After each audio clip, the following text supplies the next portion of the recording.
Good morning, dear students.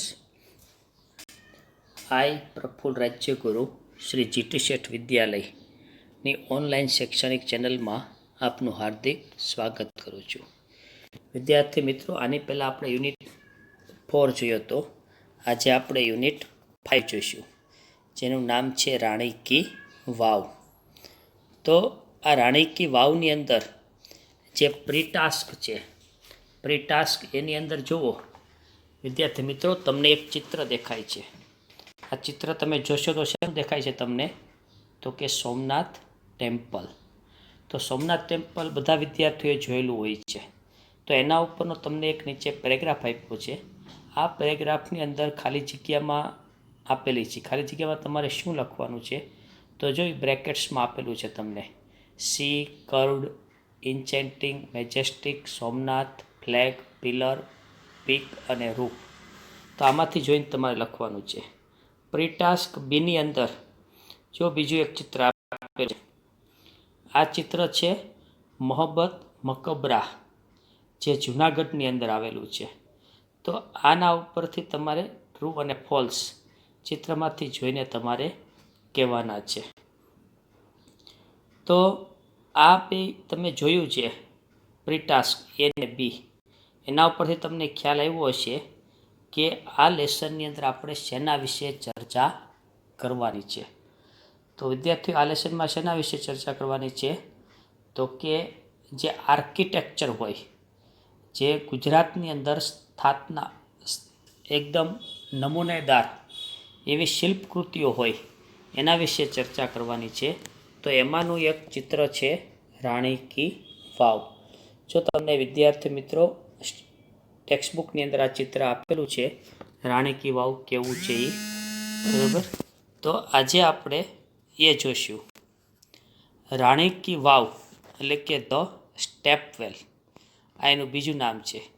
Is an approved site on the World Heritage. It was declared by the UNESCO at the World Heritage Committee. UNESCO has recognized this masterpiece as an exceptional example of water management system. It is a wonderful sample of technological development for utilizing ground water resources in a single structure. It is also a unique illustration of breaking large spaces into smaller volumes with artistic presentation. Rani Ki Vav has a great appeal to every observer. તો આ રાણી કી વાવ છે એ કેવું છે? તો કે approval site છે. Approval site એટલે મંજૂર કરેલું સ્થાન. કોણે મંજૂર કરેલું છે? World heritage. વર્લ્ડ હેરિટેજ એટલે વૈશ્વિક જે સાંસ્કૃતિક વિરાસત હોય એ લોકોએ મંજૂર કરેલી સાઇટ છે. અને આ કોણ જાહેર કરે છે? તો કે ડિક્લેર્ડ એટલે જાહેર કરવું, યુનેસ્કો દ્વારા. યુનેસ્કો દ્વારા જે આ વૈશ્વિક સંસ્કૃતિ હોય એના દ્વારા આ સ્થળને જાહેર કરવામાં આવે છે. હવે એમ કહેવામાં આવ્યું યુનેસ્કો. તો યુનેસ્કો શું છે? તો કે યુનેસ્કો છે એ માસ્ટરપીસ એટલે કે કલા કારીગરીના ઉત્કૃષ્ટ સ્થાપત્યને જલ સંચાલન પદ્ધતિના એક અસાધારણ નમૂના તરીકે માન્યતા આપવામાં આવી છે. તો આ તમને એના વિશેની માહિતી આપી છે કે આ શેના વિશે અને કેમ આનું નામ પાડવામાં આવ્યું છે. એ ઉપરાંત આ શું છે? તો કે આ સ્થાપત્યની અંદર સંગ્રહ કરેલું પાણી ઉપયોગ માટે તંત્રજ્ઞાનના વિકાસનો આ એક અદ્ભુત નમૂનો છે. એક વિશાળ વિસ્તારનું, જે આપણે કહીએ ને યુનિક, વિશાળ વિસ્તારનું નાના નાના ભાગોમાં વિભાજન કરી અને કલાત્મક રીતે રજૂ કરવાનું પણ આ એક અનન્ય ઉદાહરણ છે, જેને આપણે કહીએ એક્સેપ્શનલ. દરેક જોનાર એટલે કે મુલાકાતીઓ માટે રાણીની વાવ છે ખૂબ જ આકર્ષક જગ્યા છે. Second paragraph.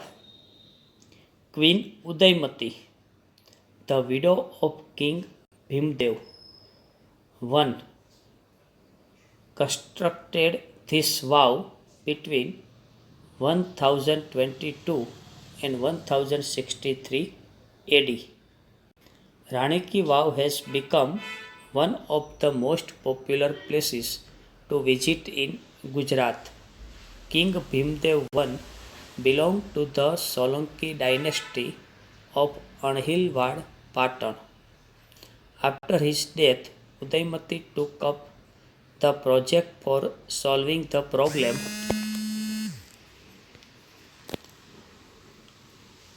of water scarcity faced by the people of Patan.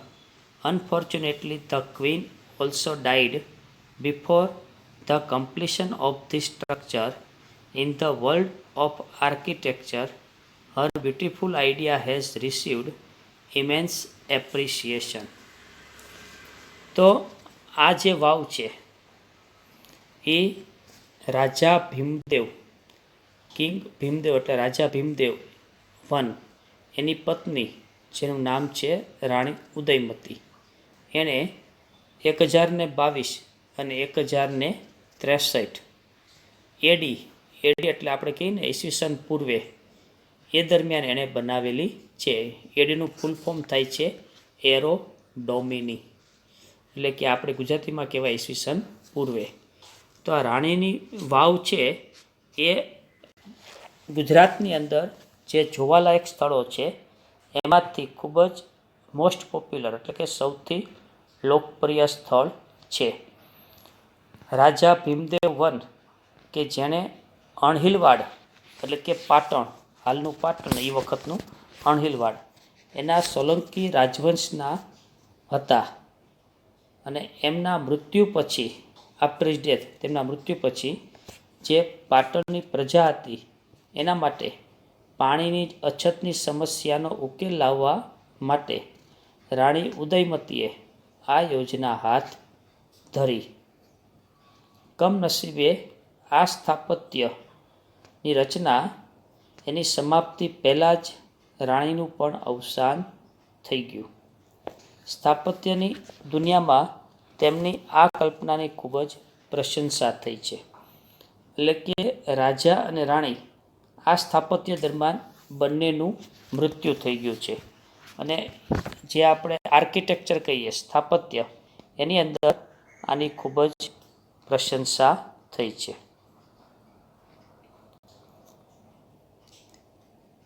Queen stepwell or Rani Ki Vav is a 7-storied structure.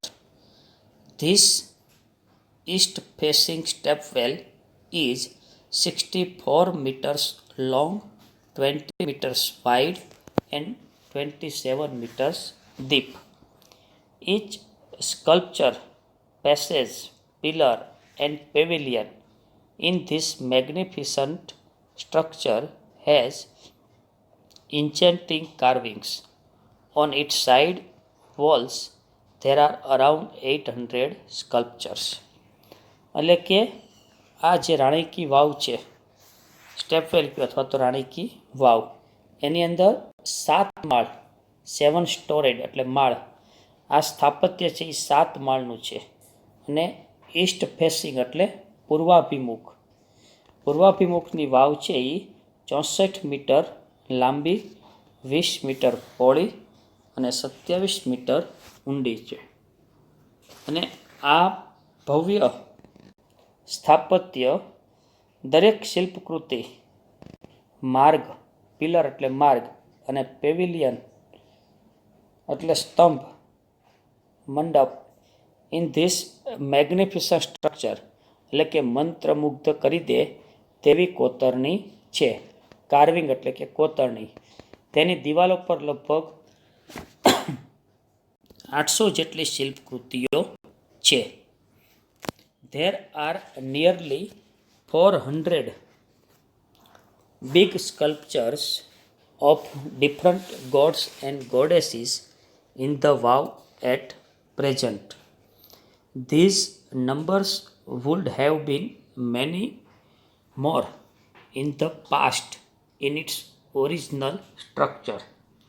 Each storage has a narrow corridor for the visitors to appreciate beauty of sculptures and carvings engraved on the walls. Even the pillars of the vow are not exception to it. They display splendid artistic marvel on the stone. આ વાવની અંદર nearly એટલે કે લગભગ આશરે 400 જેટલા God અને goddesses એટલે કે દેવી અને દેવતાઓના શિલ્પકૃતિઓ છે. હાલ પ્રેઝન્ટ એટલે હાલમાં વર્તમાનમાં આ ભૂતકાળની અંદર મૂળ સ્થાપત્યમાં આ સંખ્યા ઘણી વધારે હોઈ શકે છે, પણ જો અત્યારે જાઓ તો અત્યારે તમને 400ની આસપાસ જોવા મળે છે. પાસ્ટ અને ભૂતકાળમાં અને મેની મોર એટલે ઘણી વધારે હોઈ શકે છે. અને ઓરિજિનલ સ્ટ્રક્ચર એટલે મૂળભૂત સ્થાપત્યમાં ઈચ સ્ટોરે એટલે દરેક માળ ઉપર શિલ્પકૃતિઓ અને દિવાલો પર કરેલી કોતરણીનું સૌંદર્ય માણવા માટે મુલાકાતીઓ માટે એક સાંકડી પરસાળ છે. નેરો કોરિડોર એટલે સાંકડી પરસાળ છે. વાવના સ્તંભો માટે પણ આમાં અપવાદ નથી, એટલે કે જેનું પિલોર છે સ્તંભ એ પણ આનામાં અપવાદ છે નહીં. તે પથ્થર પર ભવ્ય કલાત્મક શ્રેષ્ઠતા દર્શાવે છે. આર્ટિસ્ટિક એટલે કલાત્મક અને માર્વેલ એટલે ભવ્ય અને સ્ટોન એટલે પથ્થર. તો આ જે આપણે જે જોયું બરાબર રાણી કી વાવ, હવે આપણે બીજા પીરિયડમાં લઈ લઈશું. આભાર. Thank you.